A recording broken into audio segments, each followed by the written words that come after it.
తెలంగాణలో Elimineti Madhava Reddy project Kalwakurthy lift irrigation Nettempadu ప్రాజెక్టుల కృష్ణా నదిపై నేడు పూర్తి చేశా. కృష్ణా డెల్టా మోడరైజేషన్ పేరుతో 20 టీఎంసీల నీటిని తెలంగాణకు కేటాయించి భీమా లిఫ్ట్ ఇరిగేషన్ కూడా పూర్తి చేశా. ఏపీ సీఎం చంద్రబాబు నాయుడు ఇవన్నీ కూడా పూర్తి చేశాం.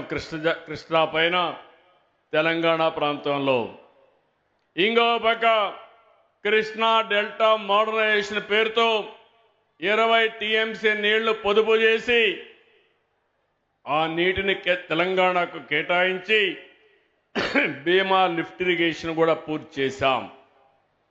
ఇంకో పక్క మీరు చూస్తే గోదావరి నదిపై గుప్తా, ఆలీసాగర్, ఇంకో పక్క దేవాదులు ఎత్తిపోతు పథకాలు కూడా చేపట్టాం.